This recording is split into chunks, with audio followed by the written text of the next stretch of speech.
What's up, guys? Welcome back to the Keeping It Real podcast, where every week we talk all things movies and TV. I'm your host, James, and joining me as always, my co-hosts, Jack, Calvin, and Reese. This week we are reviewing the premiere episode of The Falcon and the Winter Soldier on Disney+. Full disclaimer, this is a spoiler-heavy review. So, guys, what do you think of the first episode? Reese? Yeah, I think it was a really solid start to the series. I think not like an awful lot happened, but it's a typical first episode, and there's a lot of setup, kind of fleshing out the characters a little bit. Yeah, I think it's set for some pretty interesting stuff to come, especially the ending. Yeah. Jack? Yeah, I agree, to be honest. I think Falcon and the Winter Soldier both got really sidelined in the last two Avengers movies, so I thought it was really good to get more perspective on their lives and stuff. I thought it was great. I really liked all the Winter Soldier bits. I think it's going to be he's going to have an interesting story. Yeah, and it's very different from WandaVision already, which I kind of like. It's back into the flow of what we already know about the MCU. Loved it. Yeah, what surprised me so far is that we don't actually get any Falcon and Winter Soldier together. Yeah, they've just spent an episode separated, and we're just getting to know their daily lives outside of these big battles, which was nice change of pace. Calvin, what did you think? Yeah, I was actually really surprised by it, by how much I actually liked it. I thought it was a really solid start to the TV show. I quite liked how it starts off with that sort of fun, familiar action scene with Falcon, showing off his new suit, some of his new abilities, and it was just Falcon was sort of just having so much fun with using his wings, and Anthony Mackie's sort of performance in that scene sort of brings this sort of personality to the character, where you believe he's this sort of hotshot pilot who belongs in the Air Force. And I really like how it was interwoven with a scene that most people believe to be Steve's funeral, where it was actually it was just, and it was actually it was Falcon's actually, you hear in the background their conversation from Endgame saying it feels like it belongs to somebody else. So I think that just from those two scenes alone at the start, it might set the tone for how Sam's story is going to go throughout the entire show, where it will be focused on the legacy Cap, what that legacy and responsibility means to Sam's future and not Captain America's, which I think it handles really well. Yeah, talking about Falcon, 5 minutes in, and that the canyon chase scene, that was the best Falcon action we've had so far in the MCU, I thought. So, yeah, it was great. Sign of good things to come. Yeah, it was good. I like the similarities between the opening to that and the opening to the Winter Soldier, where you got Batroc. What's his name? Batroc?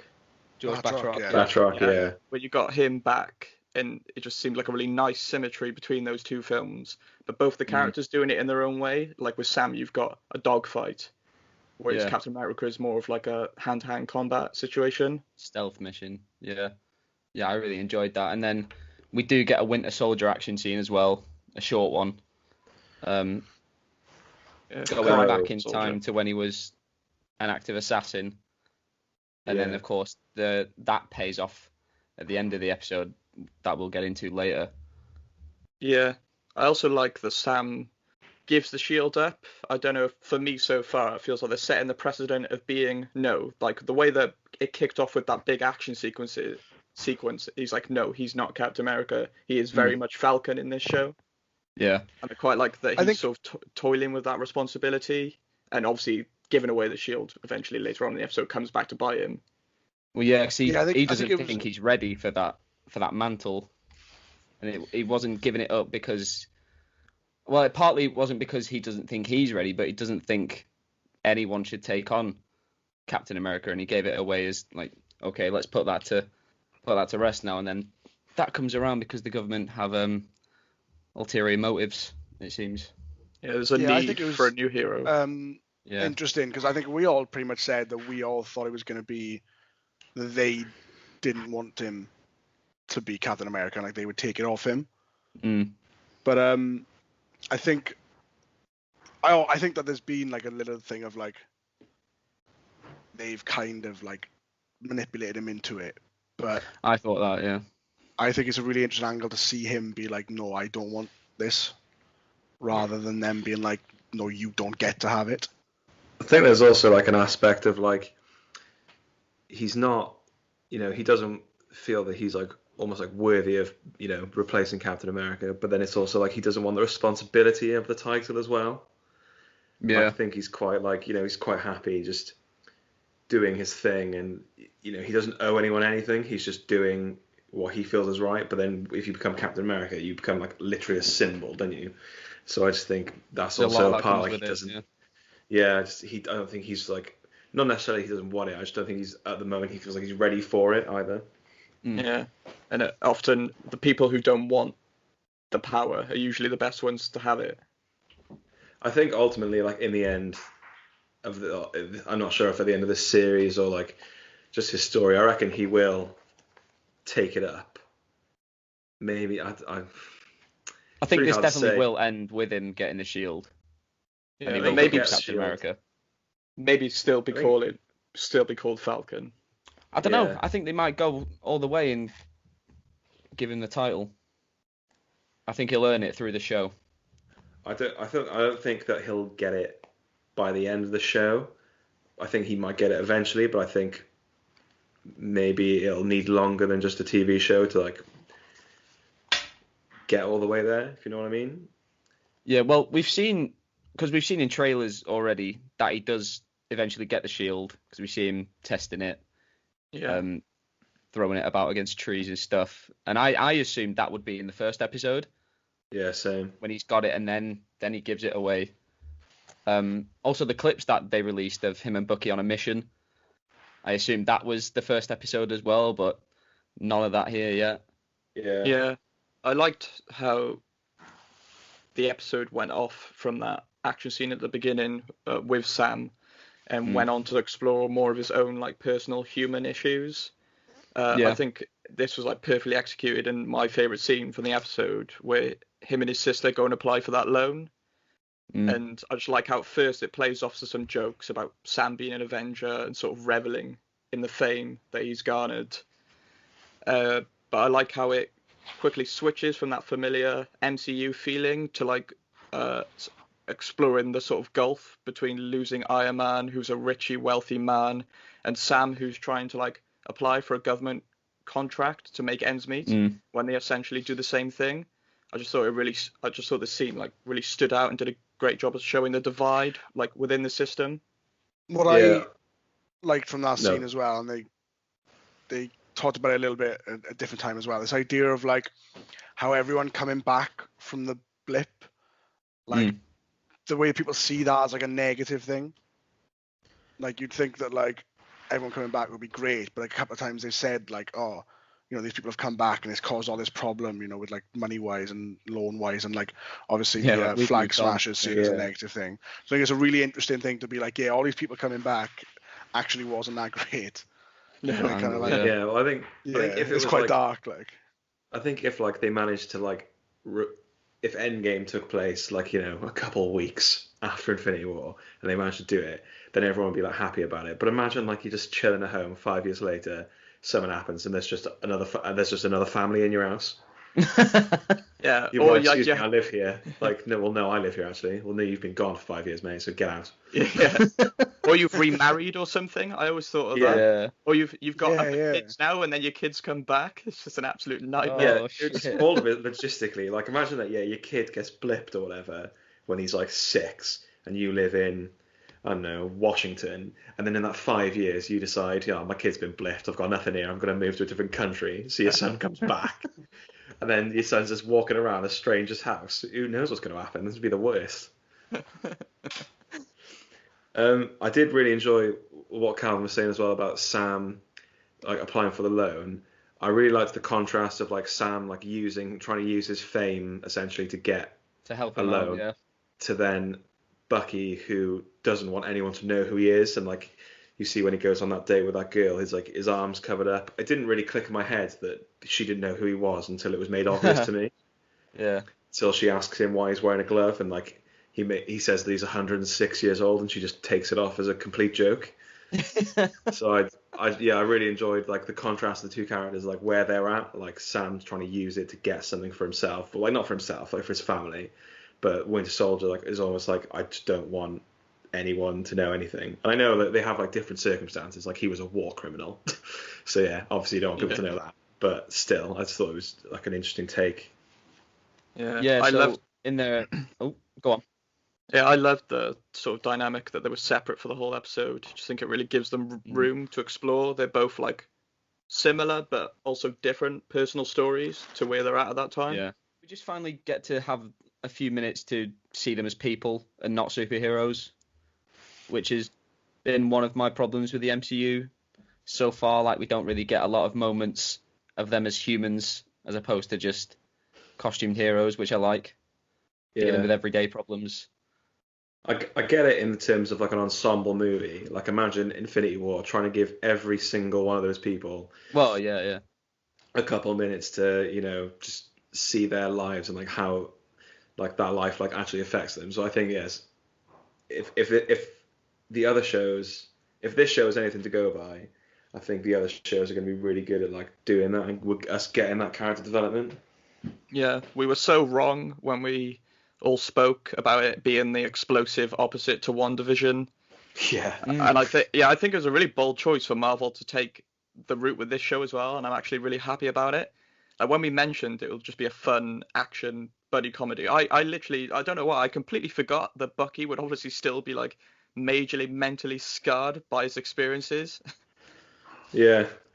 I thought about that, like, I think that's the main reason why at the end of Endgame Cap doesn't give him the shield. I think he's got too much to deal with already. He's got too much to deal with. Even though he, like, realistically, you think he'd be the more logical choice, but all his trauma and stuff, and like at the time, I'm not sure if he's completely. Oh no, he was in Wakanda, wasn't he? So I guess he got rid of all the like stuff in his head. Yeah, but he's still a bit messed up.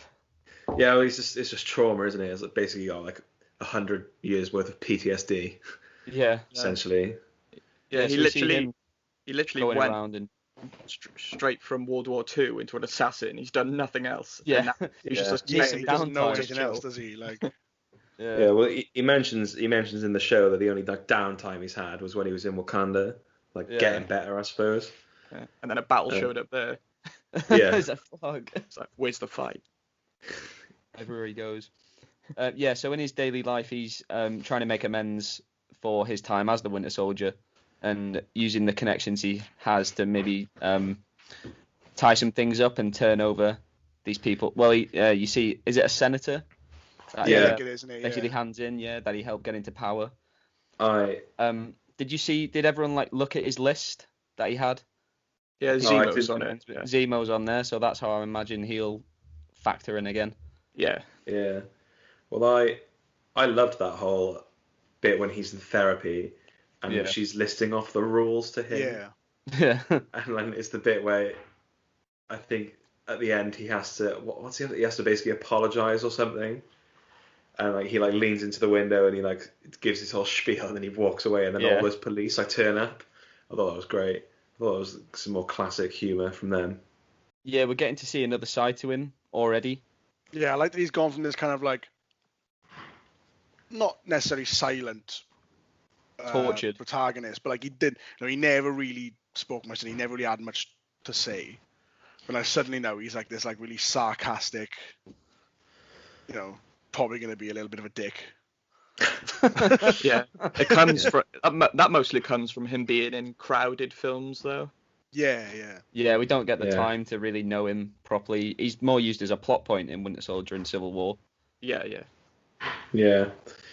And I've always thought, like, apart from like Winter Soldier, where he is essentially a main character, I've always felt like every film he's been like really sidelined, and we haven't seen as much that we could have. I thought that it was better in Civil War when he had that like partnership with Sam, and they had like the banter between them, and I just thought, like I think Calvin mentioned it in a previous episode, like in Infinity War, when Black Panther and Cap are running to fight. Yeah.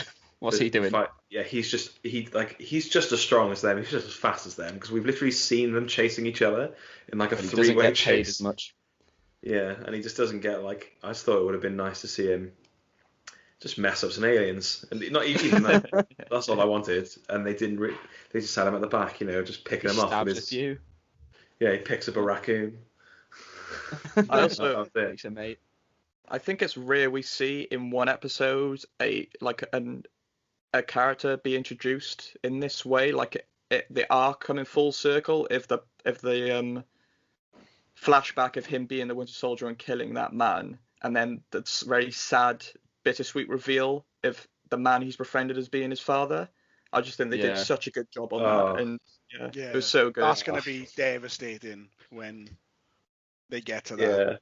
Yeah, I just assumed at the beginning that they were like same generation type friends. Yeah, that's what I thought. Yeah, that's what I thought. all together. But I just thought it was so. I loved that bit. Like that was my one take.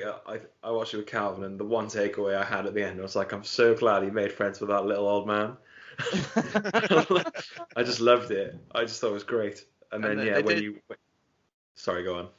They did like such a good job of interweaving it with essentially a funny date scene where Bucky is like, you see him just bumbling and not being able to integrate back into society, which sort of like, it's a good way of breaking the tension and comforting the viewer, and I think it balanced his humor and his pain really well without going too far, because at the end of the day, we're watching Marvel. It's meant to appeal to the masses essentially. Yeah, we get a couple of cameos in this, so we don't actually get any Falcon and Winter Soldier together, but we do get Falcon and Rhodey for a scene. Yeah, I wasn't expecting him to come into it that early. I wasn't expecting. No, neither. No, I don't know if we'll get any more of him. I didn't expect it like straight up, but as soon as I saw them at that like press conference thing just before it cut, I was like, oh, he's bound to be there. This is a perfect place for him to be. Yeah. I don't think we will get any more of him, to be honest. But it seems as though he was trying to talk Sam into taking the mantle and trying to figure out what, why do you not think you're ready? Yeah, I think if we do see him, he will be in that kind of like guide role. Like, trying to get Sam. I don't think he's not going to suit up. Like, I don't think he's going to be doing any mad action scenes. Like, yeah, I don't think we're going to get any actual War Machine, but we're just going to have Rhodey if we have any more. Yeah. What I really like, I forgot to say this earlier. What I really liked as well in the beginning with the whole canyon chase thing with Falcon. I don't know if this was like intentional or I'm just being stupid because he was flying about, but I got like really like Iron Man vibes. Did you not think that the way he's just darting about? I guess Iron Man again. No, which I quite liked. Got Falcon vibes, man. But like I don't know why. I think maybe just because he's darting about in the sky, but I just. We just know Red Wing is gonna bite it, and it's gonna break my heart. Well, the little robot. His little drone buddy. He get real birds too. Yeah. He's gonna die. He's gonna get blown up. He'll be obsessed like Whiplash. I've read today. I don't know if this is.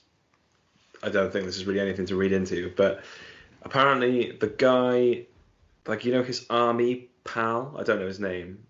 Yeah. He becomes Falcon. Yeah, I think in the comics he becomes Falcon. Yeah, so I don't think we're going to get that. No. I just think it's just a nice Easter egg. But just a little nod. Yeah.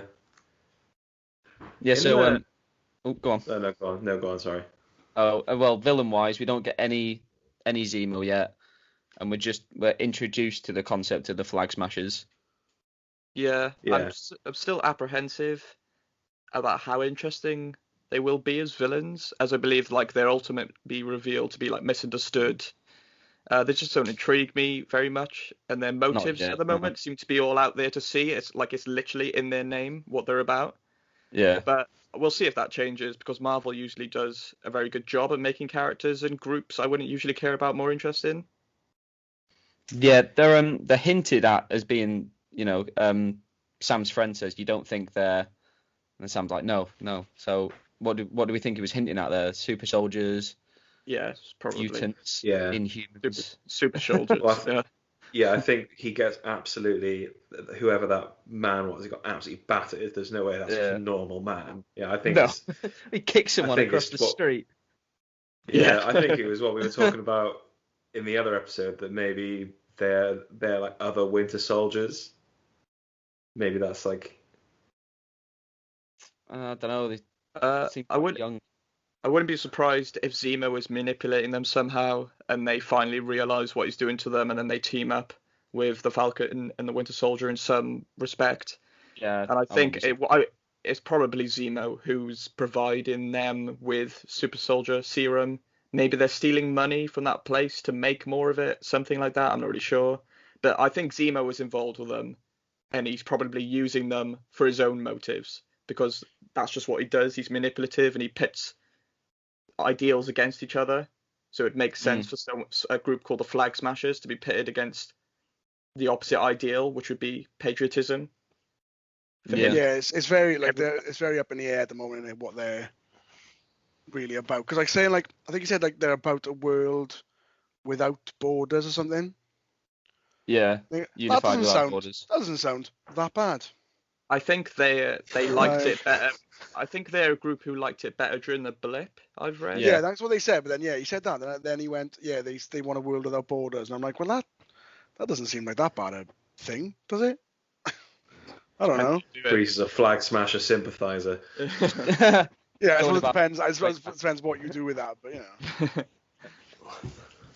Yeah, so I definitely think they're going to join up with them at some point, and there's going to be a lot of... Knowing Zemo, there's going to be loads of double crosses, loads of twists, and following the tone from the last two Captain America films, which I think they've already established during the flashback with the Winter Soldier. It felt very much like the Russo brothers' sort of direction style in those two films.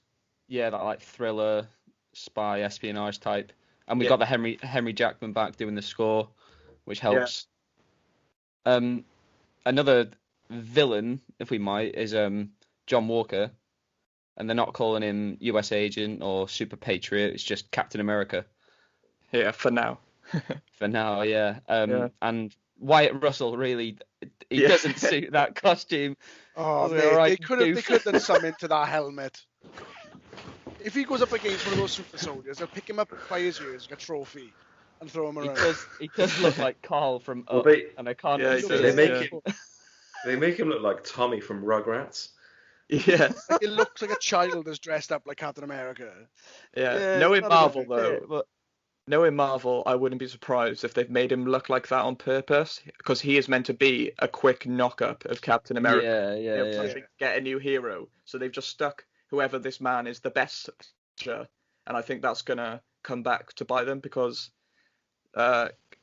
like a government-owned Captain America seems opposite to sort of Steve's legacy and what he represents. Like, yes, he was created by the government, but he never faltered in disobeying or rebelling against them when they were corrupt or wrong. So that like leads to some interesting implications to explore throughout the rest of the show, where this next Captain America is going to go, because I imagine he's just a good soldier and he will do whatever they say. Like I said, do we think he's going to have powers, or? Like I said before, I don't know if he's going to be like a villain, or if he's just going to be someone who like is just trying to do his job and he thinks he's doing a good job, but he's actually just kind of getting in the way.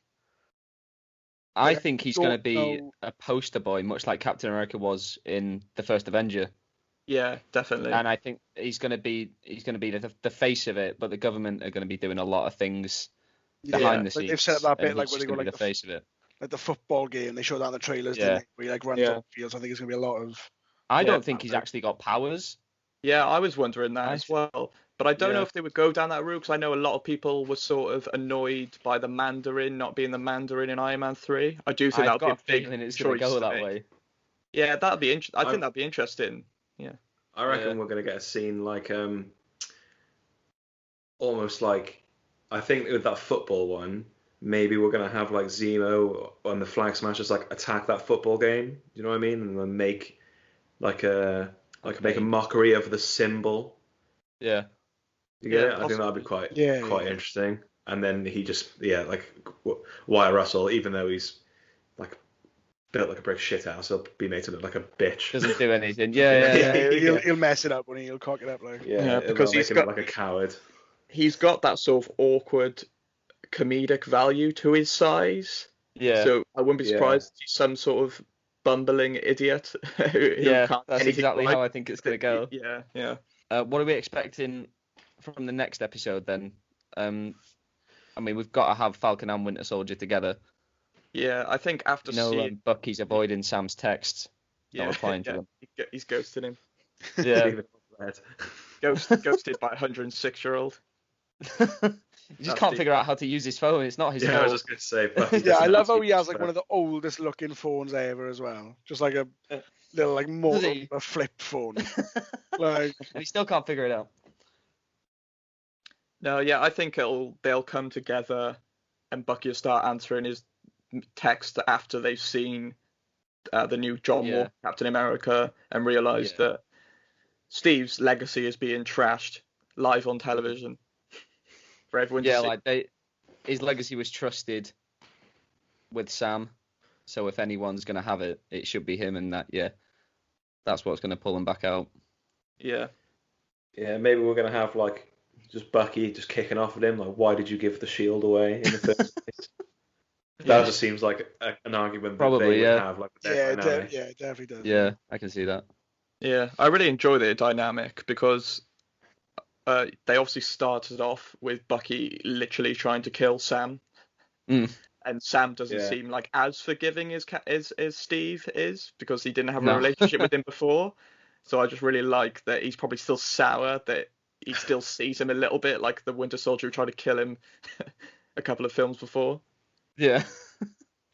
I just really like their relationship because I think like it's very, superpowers aside, it's very real of like mates.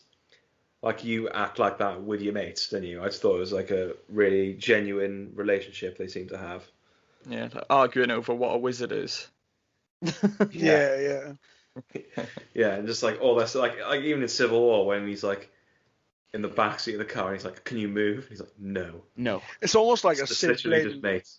Like rivalry in it. Like Cap was always like the older brother, and then those two are like, look at me. It's almost like they're vying. Yeah, it's almost like they're vying, like who's his better friend. Yeah, like you're his friend from 100 years ago, but I'm his friend now. Yes, I thought for a first episode it got off to a good start. Like we just needed to slow things down a bit after Endgame for these two, get to know them properly in their own skin, and then send them off on an adventure. And I think for that it did it quite well. Yeah, I think it was interesting that Bucky mentioned he had a sister, because I don't know if that's come up. Has that come up before? Yeah, it comes up in the first Avenger. I think he briefly mentions her before they go to war. Because I'd forgotten about that. He mentioned it in this, and I was like, I wonder if we're gonna. Because my math is awful. Would she still be alive? She probably would. Wouldn't she? Well, it depends if she's younger. She was younger than. He's 106. Maybe, don't know. She could still be alive, but we'll see. Well, she'd be very old. What would it, at this point as well, what would it serve? Like, we've had that with Peggy in Winter Soldier. I just don't think it would add much to it. To be honest. I think in one episode though, it already handles the ideas of legacy better than Spider-Man: Far From Home did. I know, James, you've said that one of your gripes with that was Peter was very much in the shadow of Iron Man. Yeah. Which I feel is the same for this, but it's done in a way where it feels balanced between exploring the themes of a world in need of a new Captain America and Sam's own personal growth as a character. Yeah, very much. Yeah, I wasn't a fan in Spider-Man because I don't like the pairing of Spider-Man and Iron Man anyway. I don't think. I know you disagree, but I don't think Tony's like Peter would see him as a role model. But in this, Sam views Steve as such a role model and such an icon that he doesn't believe himself to be worthy of taking on that mantle, which it was handled a lot better. Yeah, overall I think the first episode portrays so much depth and emotion, which I was not expecting from it, and it does a really great job of setting the tone, which I think the themes that are going to be explored are trauma, legacy, and honor. and with each character representing each one of these ideals. I think also it mirrored a lot of the chaos and tension that we've all been experiencing like over the past year or two, and it just seemed like so familiar, the world they're in right now. I don't know if that's really resonated with anyone else. And yeah. I can see that. I like how it did ask the question. I know we touched on it briefly before about how do the Avengers get paid. So I know I've always wondered it, and I think we all just assumed, Tony pays them, but apparently that's not the case, and especially not Falcon, because they went on the same side for a while, were they? After the Sokovia Accords, and then he disappeared for 5 years. So I thought that was very interesting. Like, You think that Tony would have set up like an Avengers bursary? Like an Avengers loan scheme. Yeah. Falcon needs new wings and also a boat. Can I get an extra robotic bird? Yeah. No. How does he just give that machine voice commands? And it's like, yeah, that got me. I was like, how? Like, I could barely work Siri. I don't know how he's got that bloody bird going about. Just send Red Wing onto the plane and kill them all. Yeah. Red Wing, do this mad shit. Yeah. Stay at home, couldn't he? You could just stay at home. Just send Red Wing all the time. Control it on his phone. Be sorted. Maybe Red Wing will become. Do it. Maybe Red Wing will become Captain America. Just launching the shield. Give him a tiny shield. It just bounces off him. Yeah. What the fans don't know is Falcon's going to die next episode. It's going to be Red Wing and Bucky just knocking about. Not even Bucky, just Bucky's arm. Red Wing's got the arm on one side and the shield on another. Yeah. We joke, but I'd be so curious that I'd still watch it. This is such a big risk. Yeah. Kevin Feige's a genius. This is so risky. All right, should we rate this thing? Yeah. Right, what do we want to do? Out of 5 or out of 10? I think out of 10. All right, we'll go 10. Out of 10. Jack, you go first. I'll have to do the maths. Every episode I'm shocked when you ask me this question. I know it's the whole point, but I never assign it a number until now. I'm leaning towards 8.5 for a first episode. I'll say 8.5 because we got the first. They did the smart thing. They lead you in for the first 10 minutes. They just give you action, which is what you expect from a Marvel movie. Lures you back in, but then you forget about all the great character development and all that, all the emotional weight of everything. And I loved Bucky's sides, his story, and Falcon's I thought was really intriguing as well. So yeah, I'm gonna give it 8.5. 8.5. Calvin? Yeah, I think I'm gonna go for 8.5 as well. I just loved how the episode throws you in with this familiar action, which I was expecting the whole show to be, and then it's like, when it sets that ground, it's like, no, you're not getting that. You're getting more human, relatable aspects of the characters that haven't been explored as wholly as they could have. And I just think it does a really good job of building those relationships of essentially larger than life characters, because they're superheroes, and they do it in 40 minutes or less, where I feel like there's such a solid ground, they've laid the solid groundwork for the rest of the show. So yeah, 8.5. Reese? I am also an 8.5. I think it's the same opinions. It is that kind of, it's pulling you in with the action, but then it is we're not going to give it to you straight away. We're going to give you these characters, who have their issues, who have their flaws, and we're going to explore that. Yeah. And make them not more interesting, because they are interesting, but kind of pulls you in to them a bit more and makes you want to learn about them more. Because I think it's easy. It would have been too easy just to be use so many episodes of just balls to the wall action all the time. Yeah. I think it's good that they've kind of given us these characters to get to know, and yeah, I look forward to the rest of it. Yeah, a lot of the same points. I'm going to go with an 8 out of 10. I thought it was risky in some ways to keep them apart for the whole first episode. Give us some 2 quick action scenes and then just spend the rest of the time just getting to know them. Because so far we've never actually got to know these two as people outside of the Avengers. I thought it was a nice change of pace from how weird WandaVision was when that first started. Yeah, I'm happy with an 8 out of 10. I love how you said keeping them apart as well, like they're Romeo and Juliet. Like they're not men just doing their own thing. They're being kept apart. By Kevin's an invisible force stood between them. Thanks as always for listening, guys. Make sure to follow us on Twitter at Keeping It Real UK. From there, you can find links to our Spotify, Apple Podcast, and YouTube. Make sure to like, rate, and subscribe where you can. It would really help us out. We will see you again on Wednesday for maybe our biggest episode yet, a full spoiler discussion on Zack Snyder's Justice League. Until then, be good and have a great week. Bye for now.